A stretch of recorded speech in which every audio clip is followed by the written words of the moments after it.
Bonjour à toutes et à tous, soyez les bienvenus. Nous sommes le 14 décembre et voici l'essentiel de l'actualité à la mi-journée. Et on débute avec l'ouverture d'un centre de formation dès le 24 janvier à Saint-Jean-de-Mont.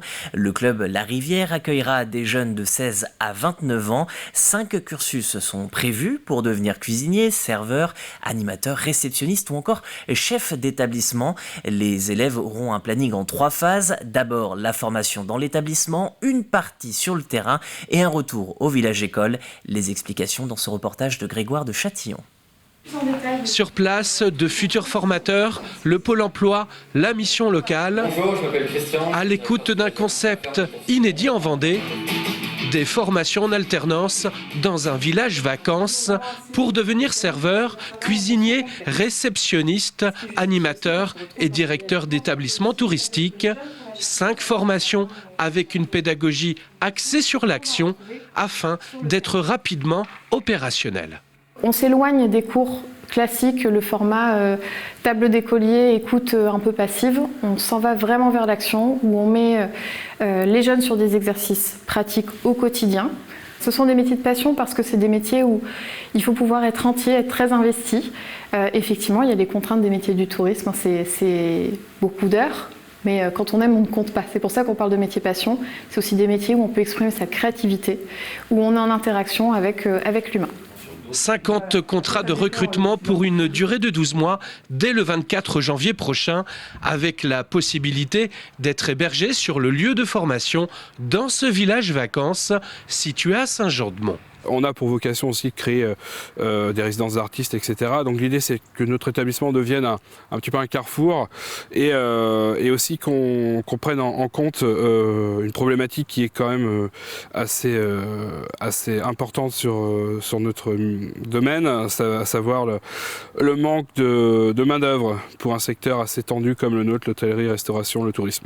L'arrivée prochaine de ce centre de formation d'apprentis appelé Village École Tourisme Loisirs tombe à pic. Sachez que les recrutements ont déjà démarré. Et puis à propos d'éducation, des images de ce rassemblement au collège Édouard Herriot de La Roche-sur-Yon pour défendre le droit à l'éducation de 2 enfants. Ces jeunes Tchétchènes sont menacés par une obligation de quitter le territoire français avec un 3e enfant et leur mère. La famille est invitée à rejoindre la Pologne par une décision prise dans le cadre des accords Dublin II. En attendant de partir, les enfants n'ont plus le droit de retourner à l'école, d'où ce rassemblement de lundi soir. La communauté éducative de ce collège de La Roche-sur-Yon a donc officialisé son soutien en créant le même jour un comité RESF, Réseau Éducation Sans Frontières. En bref, au Sables-d'Olonne, un piéton a été renversé sur un passage protégé hier soir. L'accident a eu lieu à proximité du commissariat de police. Blessé aux jambes et à la tête, l'homme d'une 60aine d'années a été pris en charge par les secours. Mais le conducteur qui a fauché cet individu a pris la fuite devant des témoins. Une enquête est d'ores et déjà ouverte. Toujours au Sables-d'Olonne, une campagne d'arrachage d'espèces exotiques envahissantes vient de se terminer sur le site de la Paracou. Les espèces exotiques envahissantes, ce sont des plantes ou des animaux introduits dans un milieu qui n'est pas le leur. Ils profitent alors de l'absence de prédation pour se multiplier et deviennent une menace pour la biodiversité locale.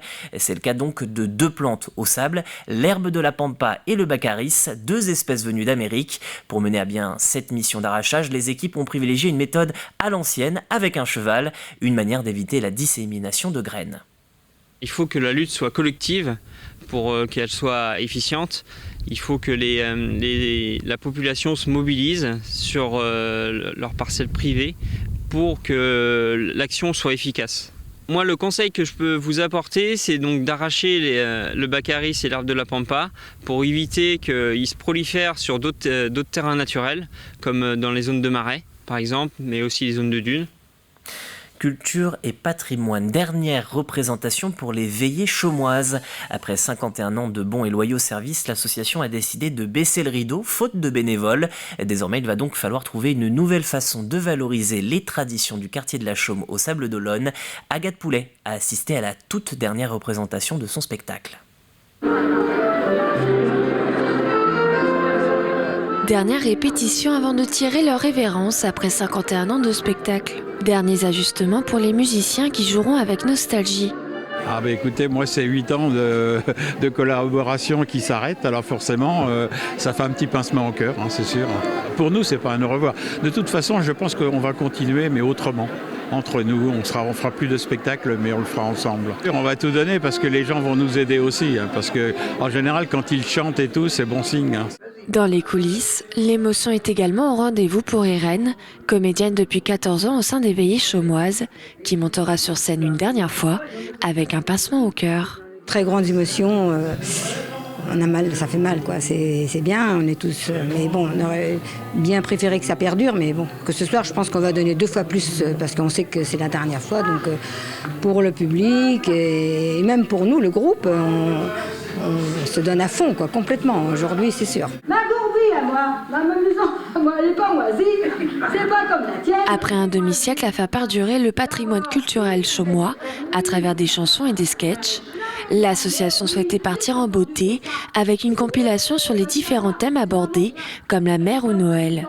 Avec un groupe qui diminue au fil des années et une moyenne d'âge élevée, il était temps de dire au revoir et remercier le public toujours présent.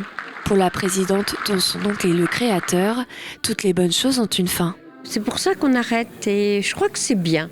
On est triste un petit peu et je pense que ce soir, la dernière, là, ça va être compliqué un peu. Il y aura de l'émotion. Et puis nous, on estime qu'il faut savoir tourner un peu la page aussi. Et on est plein de souvenirs. On a passé des moments merveilleux, beaucoup d'amitié, beaucoup de fraternité. Les Veillées Chaumoises ont rassemblé pour leur dernier spectacle plus de 250 personnes. Mais l'histoire ne s'arrête pas totalement pour l'association, qui compte bien garder les liens avec l'idée de créer une amicale. Plus que quelques heures avant la demi-finale de la Coupe du Monde de football, France-Maroc. Si certains d'entre vous ont fait le choix de ne pas voir le match, d'autres cherchent peut-être des endroits où visionner celui-ci. C'est le cas des Herbiers, le match sera retransmis à l'espace Herbauges. Les portes ouvriront 1 heure avant le début du coup d'envoi.